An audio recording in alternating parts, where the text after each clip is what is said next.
வணக்கம்.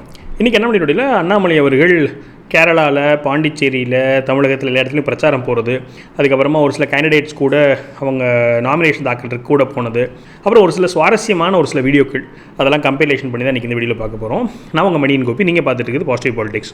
ஸோ நம்ம எல்லாத்துக்கும் தெரியும் அண்ணாமலை அவர்கள் போட்டியிடல. ஸோ எல்லா பக்கமும் பிரச்சாரத்துக்கு போயிட்டுருக்காரு. கேரளாவில் அவர் பிரச்சாரத்துக்கு போகும்போது மிகப்பெரிய க்ரௌடு, அதில் ஆர்கனைசேஷனும் மிகப்பெரிய அளவில் அண்ணாமலை அவர்களை பிரதானப்படுத்துகிறாங்க அப்படிங்கிறது நிறைய பேருக்கு பயங்கர ஷாக்கு, பெரிய வைரலான ஒரு வீடியோ. அந்த வீடியோவில் அந்த ஆர்கனைசேஷன் என்ன பண்ணுறாங்கன்னா கோஷம் எழுப்புறாங்க. என்ன எழுப்புறாங்கன்னு சொன்னால் பாரத் மாதா கி ஜே சொல்லி கோஷம் எழுப்புறாங்க, பாஜக கோஷம் எழுப்புறாங்க, அப்புறம் அண்ணாமலை ஜேன்னு சொல்லி கோஷம் எழுப்புறாங்க.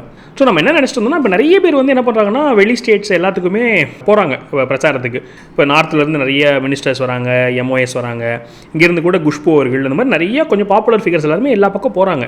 ஆனால் மற்றவங்க போகிறதுக்கும் அண்ணாமலை அவர்கள் பிரச்சாரத்துக்கு போகிறதுக்கு ஒரு சாலிட் டிஃப்ரென்ஸ் நம்மளால் பார்க்க முடியுது.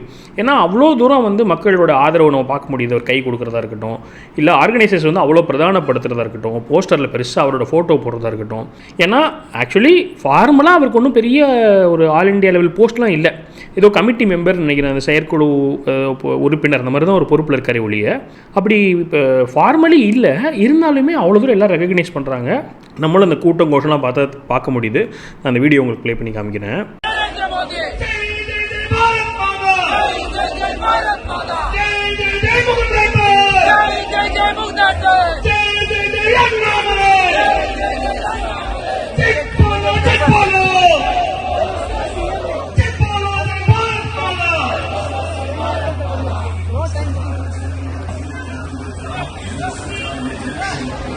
அதுக்கப்புறம் ரெண்டாவது ஒரு சுவாரஸ்யமான சம்பவம் என்னென்னா, தமிழகத்தில் பிரச்சாரம் போயிட்டுருக்காங்க. அப்போது வழியில் ரோட் ஷோ மாதிரி அண்ணாமலை அவர்கள் ரோட் ஷோ போயிட்டுருக்காரு. அப்போ வழியில் நாம் தமிழர் கட்சி கொடி பிடிச்சி 4-5 பேர் நிற்கிறாங்க.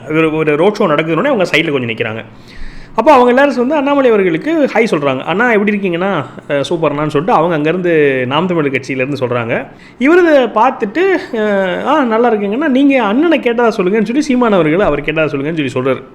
இது பார்க்கும்போது கொஞ்சம் சரி, ரொம்ப அரசியலில் ரொம்ப டாக்ஸிக்காக சண்டை போட்டுட்டு திட்டிகிட்டே இருக்கும்போது இந்த மாதிரி மாற்றுக் கட்சிக்காரங்க அன்பாக பேசுகிறதும், இவர் அந்த இன்னொரு கட்சி தலைவரை அண்ணனை கேட்டதாக சொல்லுங்கன்னு சொல்கிறதும் பார்க்குறதுக்கு நல்லா இருந்தது. ஸோ அந்த வீடியோ உங்ககிட்ட ஷேர் பண்ணணும்னு நினச்சேன். அந்த வீடியோ பார்த்துருங்க.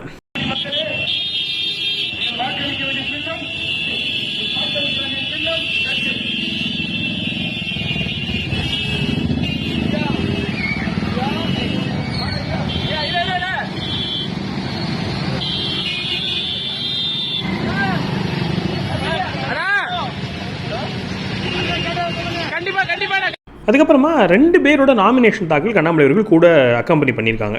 ஒன்று வானதி ஸ்ரீனிவாசன் அவர்கள். அஃப்கோர்ஸ் வானதி ஸ்ரீனிவாசன் அவர்கள் பாஜகவுடைய அகில இந்திய உமன்ஸ் விங் தலைவர். அதனால் அவங்க கூட போகிறாங்க. கோயம்புத்தூர்காரங்க லோக்கல். அப்புறம் கோயம்புத்தூர்லேயே அவர் சொல்லியிருந்தார், நானும் அண்ணாமலை அவர்களுடைய அன்பு வட்டத்தில் தான் இருக்கிறேன்ப்பா அப்படின்னு சொல்லிட்டு வானதி அவர்களும் சொல்லியிருந்தாங்க.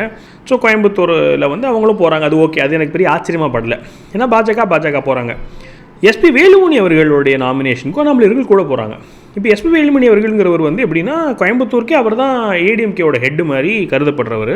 லாஸ்ட்டு 2021 10 out of 10 எடுத்திருந்தாங்க. அஃப்கோர்ஸ் வானதி அவர்களும் சேர்த்து. அப்போ அப்படி நம்பர் 2ன்னு வச்சுக்கலாம்னு வச்சுக்கோங்களேன் ஏடிஎம்கேல. அப்படி இருக்கக்கூடிய ஒருத்தருடைய நாமினேஷனுக்கு அண்ணாமலை அவர்கள் அக்கம்பெனி பண்ணுறாரு. அவரும் சேர்ந்து தான் அந்த ஃபார்ம் கொடுக்குறாரு. அப்படிங்கிறது நிறைய பேருக்கு ஒரு ஷாக்கிங்காக தான் இருந்தது. அப்போ என்னன்னு சொன்னால், அரசியல் வட்டாரத்தில் மற்ற மாநிலத்தில் அரசியல் கட்சிகள் இல்லாட்டி அங்கே இருக்க அமைப்பு சார்ந்தவங்களுக்கு எல்லாருக்குமே என்ன தெரியுதுன்னு சொன்னால், இவரோட முக்கியத்துவம் தெரியுது, இவருடைய பிரபலத்துவம் தெரியுது, என்ன இம்பேக்ட் கிரவுண்டில் இருக்குதுங்கிறது தெரியுது. என்ன நம்ம இப்போ 2 நாள் முடி தான் பார்த்தோம், கோயம்புத்தூர் கான்ஸ்டிடியூன்சியில் இருக்கிற எல்லா எம்எல்ஏ கேண்டிடேட்ஸும் அண்ணாமலை அவர்களை நேரில் போய் பார்த்துருந்தாங்க. அதுவும் அண்ணாமலை அவர்களோட இடத்துக்கு போய் சந்தித்து ஆதரவு கேட்டுட்டு வந்தாங்கன்னு பார்த்தோம். இன்றைக்கி என்னென்னு பார்த்தா, வேலுமணி அவர்களோட நாமினேஷன் தாக்கலுக்கு இவர் தான் கூட போகிறார். ஏன்னா இப்போ என்ன பண்ணுறாங்கன்னா, எல்லாருமே நாமினேஷன் தாக்கலுக்கு ஒரு பெரிய பெரிய ஆளுங்களை கூட்டிகிட்டு போகிற மாதிரி இப்போ இருக்குது. இப்போது வானதி அவர்கள் கூடக்குமே ஒரு எம்ஓஎஸ் ஒரு மினிஸ்டர் ஒருத்தர் வந்திருந்தார். மதுரை ப்ரொஃபஸர் ஸ்ரீனிவாசன் அவர்களோட நாமினேஷனுக்கு கூட போனது மகாராஷ்டிரா சிஎம் தேவேந்திர ஃபட்னவிஸ் அவர்களே கூட வரார். ஸோ இதெல்லாம் பார்க்கும்போது நல்லா இருக்குது. அதுக்கு வந்து இப்போ விருப்பம் இருந்தது, எனக்கு ரொம்ப ஸ்பெஷலாக பட்டுச்சு. ஸோ அதுவும் உங்ககிட்ட ஷேர் பண்ணிப்போம் அப்படின்னு நினச்சேன். இப்போது மகாராஷ்டிரா சிஎம் வந்து மதுரை கான்ஸ்டிடுவன்சியில் வந்து நாமினேஷன் தாக்கலுக்கு வராரு அப்படிங்கும்போது, அப்போது இது என்ன சொல்கிறது, ஒரே கட்சிப்பா சூப்பரில் எங்கேருந்து ஒரு சிஎம் மகாராஷ்டிரா மாதிரி ஒரு இந்தியாஸ் மோஸ்ட் அட்வான்ஸ்டு ஒரு ஸ்டேட்டோடைய சிஎம் வந்து இங்கே வராரு அப்படிங்கும்போது அவங்களுடைய அந்த மிஷினரி எவ்வளோ ஸ்ட்ராங்காக இருக்குது அப்படிங்கிறது நம்மளால் பார்க்க முடியுது. ஸோ இந்த மாதிரி நிறையா விஷயங்கள், நிறைய சுவாரஸ்யமான விஷயங்கள், நிறைய விஷயம் நடந்துகிட்டே இருக்குது. இன்னொன்று நான் சொல்ல நினச்சேன், என்னென்னு சொன்னால் தாவேக்கால இப்போ இணைஞ்சிருக்கக்கூடிய நாஞ்சில் சம்பத் அவர்கள் இருக்கார் இல்லையா, அவர் ஒரு இன்டர்வியூ கொடுத்துட்ருக்காரு. அந்த இன்டர்வியூவில் அவர் வந்து பேசும்போது இந்த மாதிரி அண்ணாமலை பற்றி ஒரு பேச்சு வருது. அப்போ அவர் சொல்கிறாரு, அண்ணாமலை வந்து எந்த கட்சியில் இருக்கிறாரோ அந்த கட்சிக்கு அவர் தித்திப்பானவர், எதிர்கட்சிகளுக்கு அவர் வந்து தீமையானவர் அப்படிங்கிற மாதிரி அவர் ஒரு ரைமிங்கில் ஒன்று சொல்லிட்டு அவர் சொல்கிறாரு, டிஎம்கே வந்து அண்ணாமலையை தொடக்கூட முடியல அப்படின்னு சொல்லி ஒரு எக்ஸாம்பிள் சொல்கிறார். என்ன சொல்கிறாருன்னு சொன்னால், திருவாரூரில் ஒரு தெரு பேரோ ஏதோ ஒரு பேரை வந்து மாற்றுறதுக்கு கருணாநிதி அவர்கள் பேரை வைக்கிறதா முடிவு பண்ணாங்க.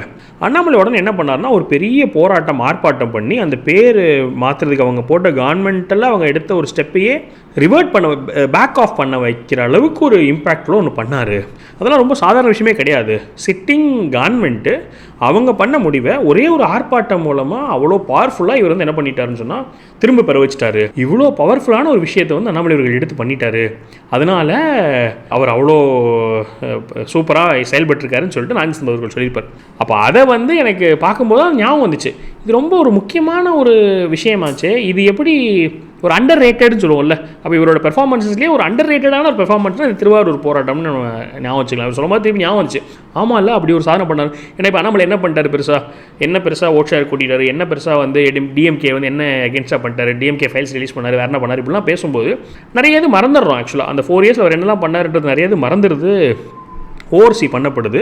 அப்போ இந்த சம்பவம் வந்து பயங்கரமாக ஞாபகம் வந்துச்சு. அது நான் சம்பவத்தை ஷேர் பண்ணதை பார்க்கும்போது சரி அதை உங்ககிட்ட திரும்ப ஷேர் பண்ணணும்னு நினச்சேன். அந்த வீடியோ நான் அப்ளை பண்ணுறேன், அதோட இந்த வீடியோ க்ளோஸ் பண்ணிக்கலாம். ஸோ உங்களோட கருத்துக்களை மேலோட பதிவு பண்ணுங்கள். மேலும் ஒரு பாசிட்டிவ் பாலிசி வீடியோவில் சந்திக்கிறேன். வணக்கம்.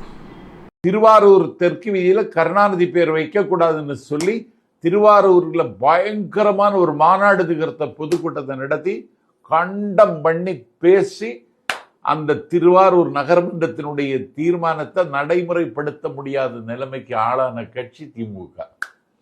இவ்வளவு கடுமையான குற்றச்சாட்டுகளை வைத்த பொழுதும் அண்ணாமலையை தொட்டு பார்ப்பதற்கு இந்த அரசாங்கத்துக்கு முடியலை. ஒரு ஆக்டிவ் பாலிட்டிஷியன், எதிரிகளுக்கு திகிலாக இருக்கிறவர், தான் சார்ந்த கட்சிக்கு தித்திப்பாக இருக்கிறவர் அண்ணாமலை.